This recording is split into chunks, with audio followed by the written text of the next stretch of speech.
مرحوم شیخ جعفر شوستری نقل فرماتے ہیں کہ میں حرم حضرت ابوالفضل العباس میں بیٹھا اپنی دعا اور عبادت میں مصروف تھا کہ اتنے میں کیا دیکھا، ایک تابوت لایا گیا، تابوت کے ساتھ ایک 12-13 سال کا لڑکا لا کے جناب عباس کی زری کے پاس رکھ دیا گیا کہ اتنے میں دیکھا کہ لڑکے نے آ کر کے زری پر ہاتھ رکھا اور کہتا ہے عباس میرے پاس اس ماں کے علاوہ دنیا میں کوئی نہیں ہے، مولا میرے ماں کو شفا دے دو۔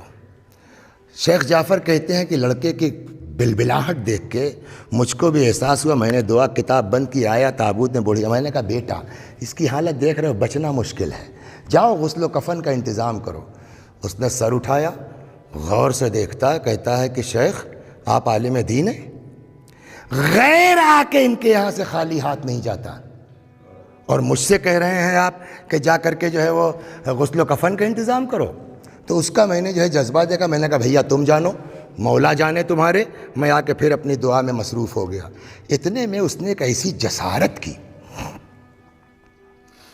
کہ میں ہل گیا کہ یہ کیا بدتمیزی ہے، کیا کہتے ہیں کہ اس نے زری پہ ہاتھ ڈالا اور کہتا عباس غیر آ کے اس جہاں سے لے جاتے ہیں، اور میں اتنی دیر سے فریاد کر رہا ہوں، میری نہیں سن رہے ہیں آپ، آقا ابوالفضل عباس سن لو، اگر میری ماں کو شفا نہیں ملی تو میں کربلا چلا جاؤں گا اور آپ کے بابا امیر المؤمنین سے آپ کی شکایت کروں گا۔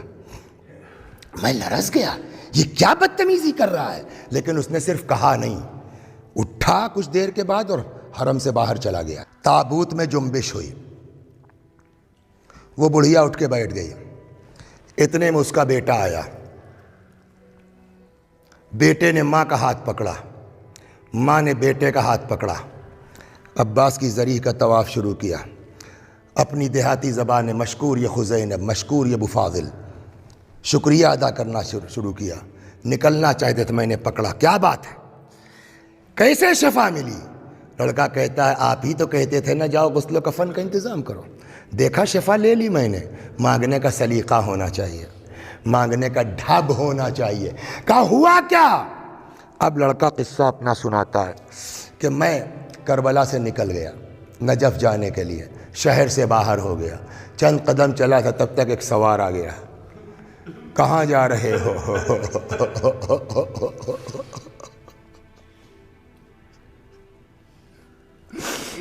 خدا تجھے عباس کا واسطہ، اللہ باب العواج کا واسطہ، خدا ایک نگاہ کرم ہم پر بھی کر دے صدقے میں ابوالفضل العباس کا۔ ایک سوار نمودار ہوا، کہاں جا رہے ہو؟ نجف جا رہا ہوں۔ کاہے کے لیے؟ کہا علی کی شکایت کرنے۔ کیا مطلب؟ کہیں نوکر مالک کی شکایت کرتے ہیں؟ کیا کیا عباس نے جو شکایت کرنے جا رہا؟ کہا دنیا کو ملتا ہے، میرے پاس کوئی نہیں ہے سوائے ماں کے، شفا کے چاہ رہا تھا، نہیں سن رہے ہیں۔ فرمایا اچھی بات نہیں ہے، واپس چلا جا۔ کہا نہیں میں تو شکایت کروں گا۔ کہا تیری ماں کو شفا مل چکی ہے، جا۔ کہا آپ کے کہنے سے چلا جاؤں؟ اتنا راستہ آ گیا ہوں، واپس جاؤں گا پتہ چلے کہ نہیں شفا ملی تو؟ کہاں ملیں گے اتنے کریم آقا جو عطا بھی کریں اور چاہنے والوں کی ناز برداری بھی کریں۔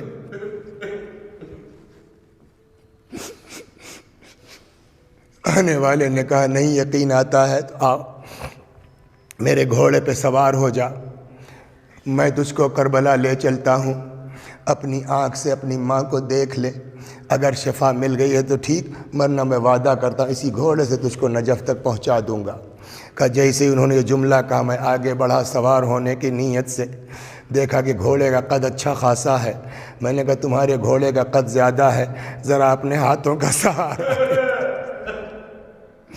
فرمایا اے عباس کے نام پر مانگنے والے، تجھے پتہ نہیں ہے دنیا کی حاجتیں پوری کرنے والا خود اس ایک بات پر اگر آپ غور کریں نا، جو میں نے سوچا ہے میرے خیال میں کہ آخر عباس کو باب الحوائج کا لقب ملا کیوں؟